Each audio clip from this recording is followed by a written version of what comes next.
दौर का मुसलमान सिर्फ खुद के मसाइल से घिर चुका है और इतराफ के मसाइल से रुगर्दानी कर रहा है। इबादत में जिंदगी वक्त कर रहा है, जबकि मामलात और माशराती जिंदगी में इस्लाम से हटता जा रहा है। आज के दौर में मुसलमान की पहचान करना बहुत ही आसान है। पहले तो मुल्की सतह पर इसका पता चलता है कि ये मुसलमानों का मुल्क है, फिर इलाकाई सतह पर और आखिर में उस शख्स के नाम से पता चलता है कि फलां शख्स मुसलमान है। इस तरह की मालूमात आम तौर पर बैनुल-अक़वामी सतह पर या गैर मुस्लिमों को चाहिए होती है। अब पता लगाते हैं कि मुस्लिम माशरे में एक मुसलमान की पहचान कैसे होगी।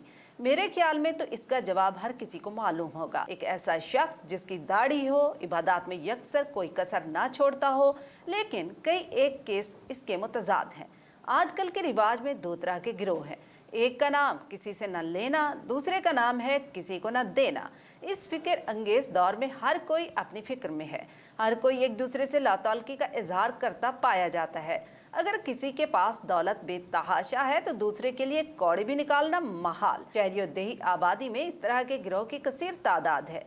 अब जब सामने वाले घर का ही नहीं पता कि उसमें रहने वाला शख्स कौन है, तो वह हमसाये के हुकूक कैसे पूरे होते होंगे।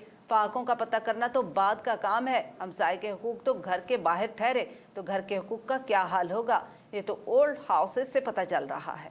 रिश्तों और बंधनों की दौड़ें इतनी मजबूत बनाई हुई हैं कि रिश्तेदारों को तख्तादार पर लटकाया हुआ है, क्योंकि हमने इस असलूब को बाबे कामिल समझा है कि आज के दौर में वही शख्स अच्छा है जिसका ना किसी से लेना हो और ना देना। अगर सड़क किनारे कोई हादसे से शदीद जख्मी बिलबिला रहा है तो शायद ही कोई खुदा तर्स रुक कर उसकी मदद करे। मेरे बचपन में मौसम गर्मा में एक शख्स किसी कस्सी में मुंह के बल डूबा हुआ पड़ा था। शायद रात के किसी पहलू में मिर्गी के दौरे से मरा या किसी ने कत्ल किया।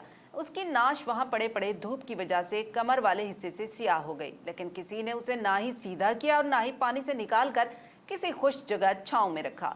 हर कोई यही कहता रहा कि पुलिस केस है।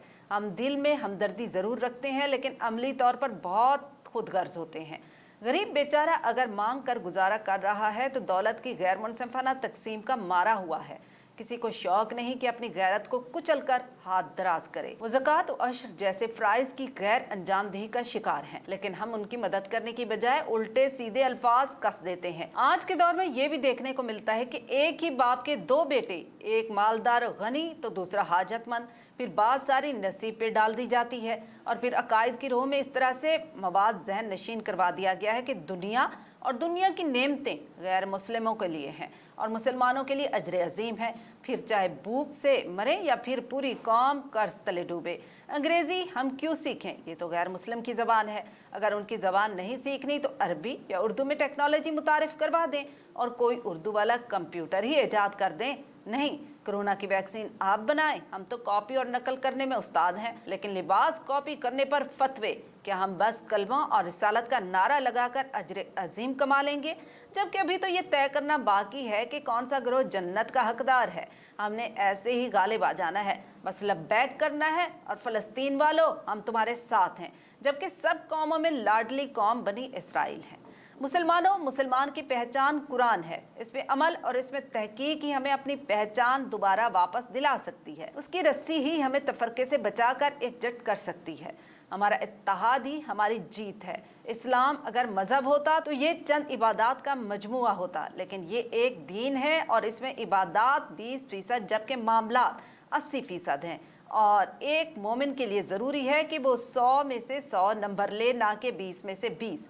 हसन सिद्दीकी की रिपोर्ट के साथ मुना जाफरी, SNN न्यूज़, कराची। हमारे चैनल को सब्सक्राइब करना बिल्कुल भी नहीं भूलिएगा और घंटी के बटन को भी दबा दीजिएगा ताकि हमारे नोटिफिकेशंस आपको मौसूल होते रहें।